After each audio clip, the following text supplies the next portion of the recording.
Alhamdulillahirabbil alamin. Nahmaduhu wa nasta'inuhu wa nastaghfiruh wa na'udzu billahi min shururi anfusina wa sayyiati a'malina. May yahdihillahu fala mudilla lahu wa may yudlil fala hadiya lahu. Asyhadu an la ilaha illallah wahdahu la syarika lahu wa asyhadu anna sayyidana Muhammadan abduhu wa rasuluh. Allahumma shalli wa sallim wa barik alaihi wa ala alihi wa ashabihi wa mawalahu ila yaumiddin. Amma ba'd. Puji syukur kehadirat Allah Subhanahu wa taala atas segala limpahan rahmat, hidayat, inayat serta nikmatnya yang tak terhingga.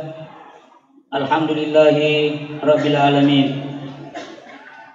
Dan selawat serta salam kepada junjungan Nabi besar kita Muhammad. Allahumma sholli ala sayyidina Muhammad. Bapak-bapak, ibu-ibu, hadirin sidang jamaah Isya dan Tarawih yang dimuliakan Allah Subhanahu wa taala. Insyaallah sebagaimana telah kita dengarkan tadi, tema yang telah ditentukan oleh pemerintah daerah, pemerintah kota, dalam hal ini Kemenak Kota Parepare, adalah kesehatan dan kebersihan dalam pandangan Islam atau upaya pencegahan COVID-19. Bapak-bapak sidang jamaah tarawih yang dimuliakan Allah Subhanahu wa taala. Salah satu keistimewaan agama Islam adalah dialah agama satu-satunya yang paling sempurna. Kesempurnaan Islam karena ajarannya atau syariatnya mencakup segala hal yang berhubungan dengan kehidupan duniawi dan kehidupan ukhrawi. Oleh karena itu juga Islam disebut sebagai pilihan satu-satunya. Inna dina indallahil Islam. Sesungguhnya agama yang paling diakui oleh Allah Subhanahu wa taala, yang diakui oleh Allah Subhanahu wa taala hanyalah agama Islam. Wa may yabtaghi ghairal islami dinan, barang siapa yang memilih agama selain daripada agama Islam, maka di akhirat nanti akan sia-sia. Karena kesempurnaan yang dibawa oleh ajaran Islam, sehingga para pemeluk Islam itu senantiasa mendapatkan rahmat, senantiasa mendapatkan kesejahteraan dari Allah Subhanahu wa taala. Dan belum lagi mereka para orang-orang yang beriman, insyaallah dijamin oleh Allah Subhanahu wa taala akan mendapatkan kebahagiaan di akhirat nanti. Kesempurnaan Islam, kesempurnaan agama Islam dapat dilihat dari ayat Allah Subhanahu wa taala, dan banyak ayat yang menerangkan tentang ini, di antara lain wa ma farraqna fil kitabi min syai'. Sesungguhnya tidak ada sesuatu yang dilalaikan, yang tidak disebut, yang tidak dibahas, yang tidak dikaji oleh agama Islam. Tidak ada sesuatu yang luput dari Al-Quran. Segala permasalahan dunia semuanya dibahas, dikaji, diterangkan, diberikan solusi di dalam Islam. Makanya kalau ada lembaga sekarang yang mengklaim bahwa lembaganya itu adalah memecahkan masalah tanpa masalah. Maka sesungguhnya agama Islam itu adalah agama yang paling menyelesaikan segala permasalahan, segala masalah, selain mendatangkan berbagai manfaat dan berbagai kebaikan. Tentang kesehatan misalnya, sebagaimana tema kita pada malam ini, Islam banyak sekali memberikan perhatian kepada tentang bagaimana menjaga kesehatan, begitu pula bagaimana menjaga dan menciptakan kebersihan. Islam membahas segala permasalahan, terutama tentang kesehatan tadi. Tentang kesehatan, kalau orang-orang kesehatan mengatakan bahwa salah satu faktor untuk menjaga kesehatan itu adalah bergerak atau olahraga, maka di dalam Islam gerakan-gerakan itu senantiasa berjalan. Bahkan di dalam kewajiban-kewajiban Islam itu sendiri, misalnya kewajiban melaksanakan sholat 5 waktu. Melaksanakan sholat 5 waktu saja itu selain ibadah juga adalah di dalamnya ada faktor-faktor olahraga, menggerakkan fisik, menggerakkan badan, menggerakkan otot. Di dalam sholat saja, 1 rakaat sholat tidak kurang dari 10 kali 10 gerakan yang berbeda-beda. 10 kali kita bergerak dengan gerakan yang berbeda-beda. Kalau perintah sholat 5 waktu saja itu misalnya subuh 2 rakaat, duhur 2 rakaat, asar 2 rakaat, maghrib 3 rakaat, isya 7 rakaat, maka di dalam melaksanakan sholat 5 waktu sehari semalam itu adalah 17 rakaat. Setiap rakaat 10 kali gerakan kali 17, maka ketika kita melaksanakan sholat 5 waktu, maka dipastikan bahwa pada saat itu kita telah menggerakkan tubuh kita telah bergerak, kita telah berolahraga setidaknya 170 gerakan. Ini gerakan-gerakan sholat bisa dipastikan bahwa gerakan-gerakan yang diciptakan oleh penggiat olahraga sekarang itu tidak ada yang mengalahkan gerakan-gerakan yang ada di dalam sholat.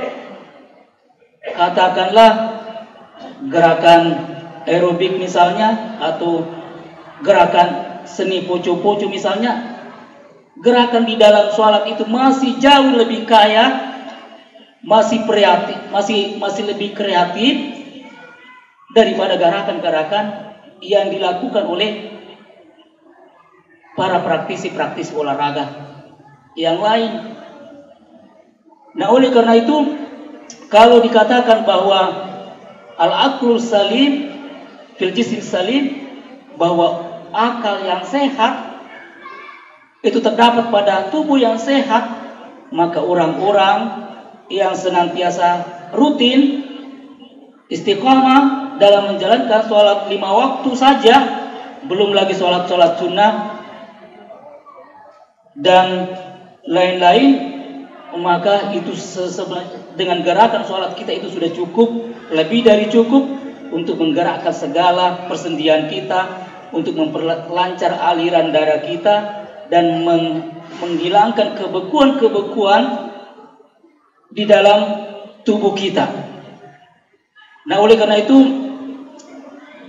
dengan melaksanakan banyak sholat, maka fisik kita akan kuat, imun kita juga akan kuat.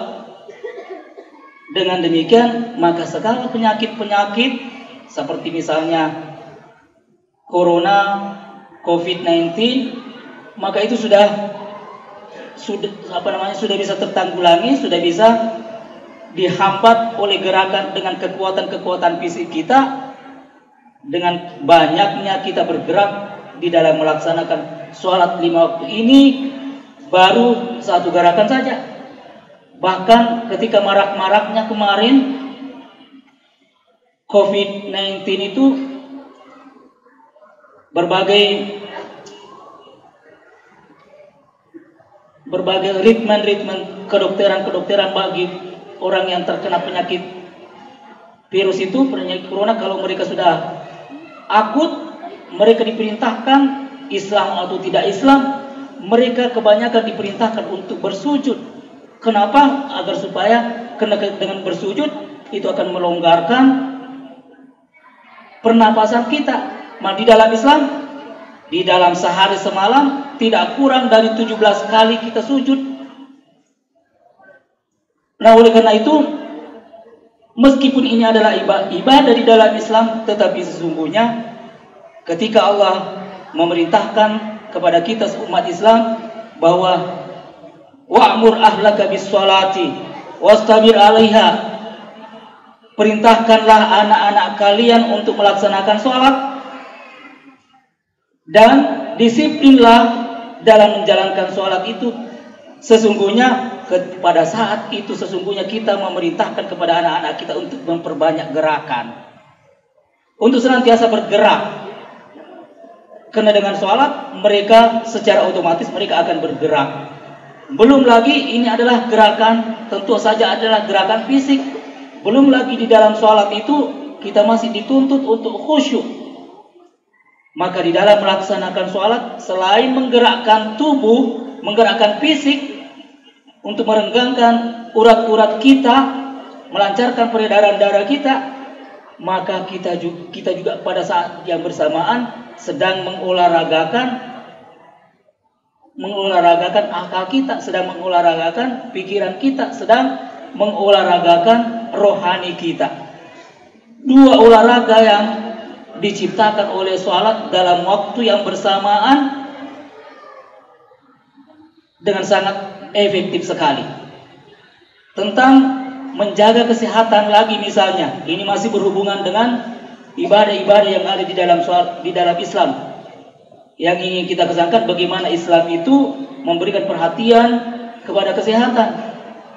Pada dokter-dokter kesehatan sekarang, mereka mengatakan bahwa untuk mendapatkan fisik yang baik, untuk mendapatkan kesehatan yang prima, maka mereka sekarang menggiatkan yang mereka katakan itu adalah rejim. Rejim itu adalah mengurangi makan, mengkonsumsi lemak, menahan makan.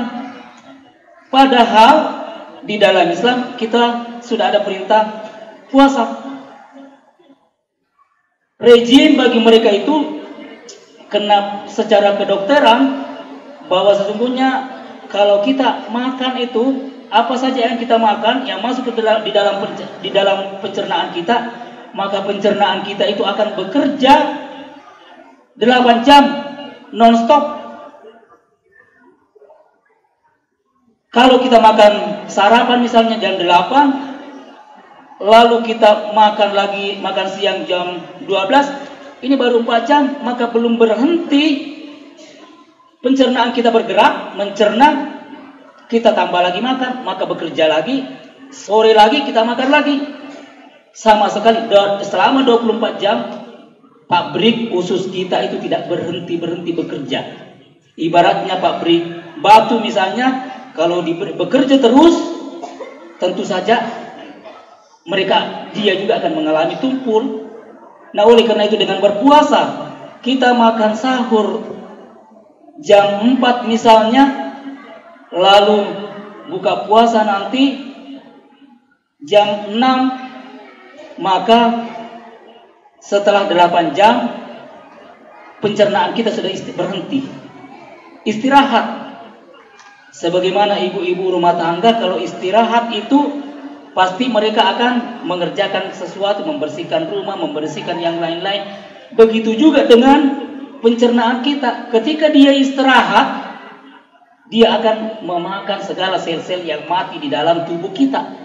Dan ini adalah baik untuk kesehatan kita. Dia sudah istirahat sekitar 2 jam atau 4 jam, barulah kita makan buka puasa, baru bekerja lagi. Ini adalah hikmah secara kesehatan, secara medis, bagaimana puasa yang oleh orang-orang barat itu dipraktikkan juga. Tapi meskipun mereka hanya mengatakan rejim, bahkan di negara-negara yang lain itu sudah merupakan terapi-terapi khusus untuk menciptakan, untuk mendapatkan tubuh yang baik dan seterusnya. Sedangkan di dalam Islam juga, bagaimana Islam itu memberikan perhatian kepada pencegahan terhadap penyakit, terhadap menjaga kesehatan. Di dalam ajaran Islam misalnya, bagaimana kita menjaga kesehatan meskipun kita diperintahkan untuk berpuasa, tetapi kalau puasa itu mengancam kesehatan atau akan memperparah suatu penyakit yang kita terima, atau kita lagi dalam keadaan bepergian yang sangat menyusahkan kita untuk berpuasa, karena kalau kita musafir, kita akan menggunakan energi yang sangat banyak berjalan, dan energi lain yang kita harus gunakan seketika kita dalam bepergian. Maka dalam hal ini, bagaimana Islam menjaga fisik kita? Orang-orang yang uzur misalnya, yang sudah tidak bisa, kalau dia puasa dia akan terkena penyakit, atau misalnya orang perempuan yang lagi haid, yang sedang bekerja ada pekerjaan khususnya, maka tidak boleh berpuasa. Begitu juga ibu yang menyusui atau hamil. Kalau menyusui tentunya kalau dia tidak makan, kalau dia puasa, dia akan berdampak kurangnya asupan ASI kepada bayinya. Nah, oleh karena itu dalam hal seperti ini Al-Quran sudah mengatur. Ini pencegahan terhadap kesehatan. Al-Quran mengatakan, Allah mengatakan, "Faman kana minkum maridan aw ala safarin fa'iddatun min ayyamin ukhra."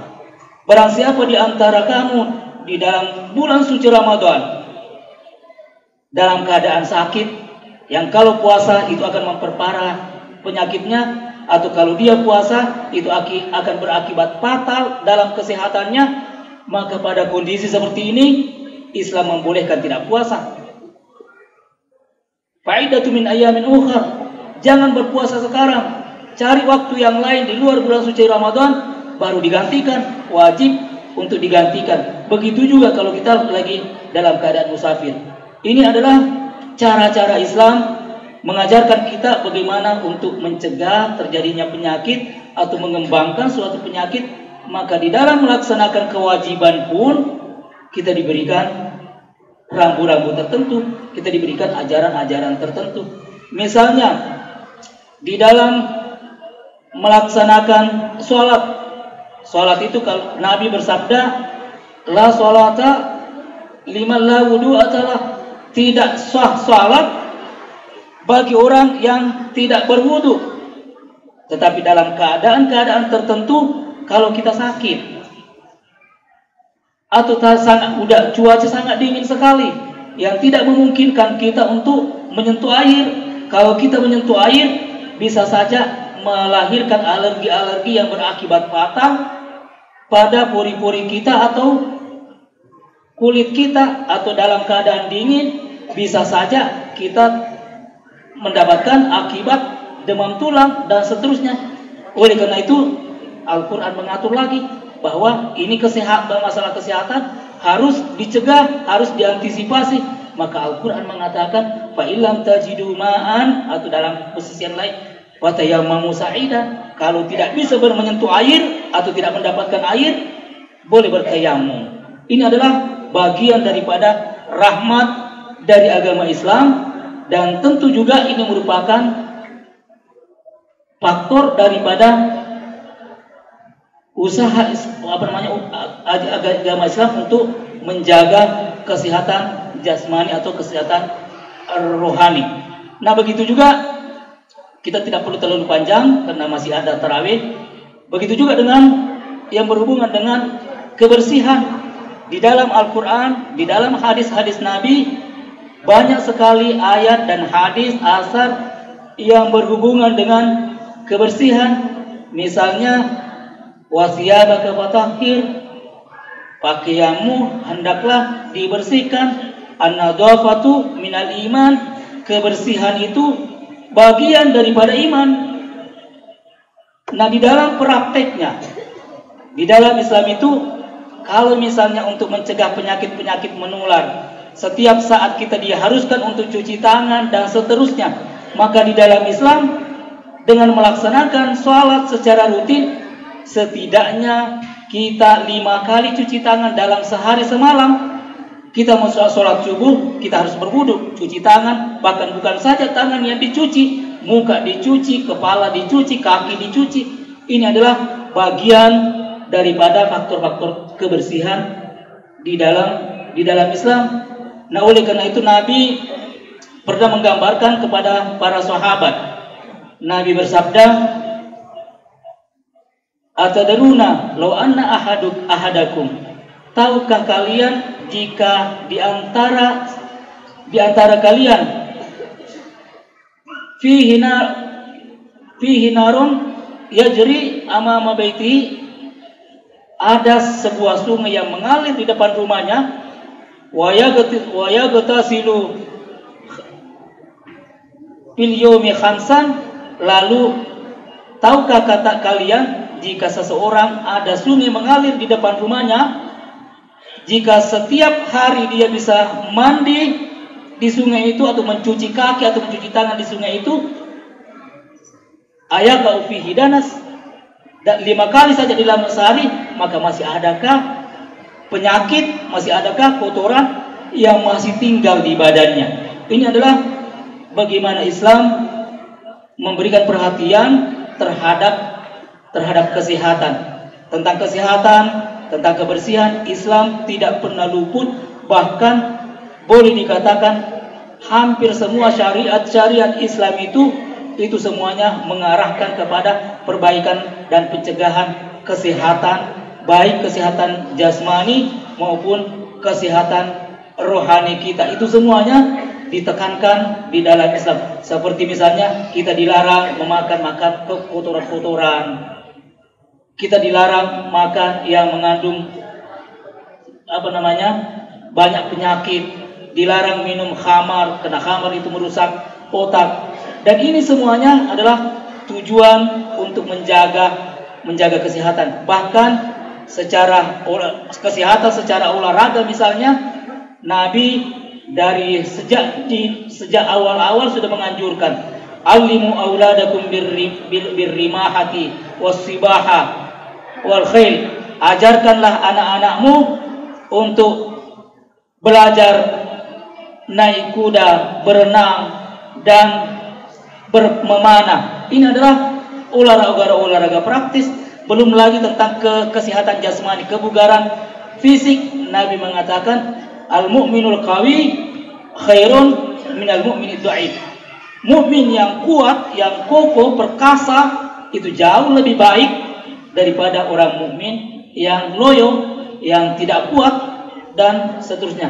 Bapak-bapak dan ibu-ibu sidang jamaah tarawih yang dimuliakan oleh Allah Subhanahu wa taala, tentang kesehatan, tentang kebersihan, Islam itu sudah sangat memberikan perhatian, tinggal kita mengamalkannya saja, dan insya Allah kita akan terhindar dari segala penyakit selama tubuh kita terjaga, fisik kita sehat dan seterusnya. Demikian ceramah singkat yang dapat kita sampaikan.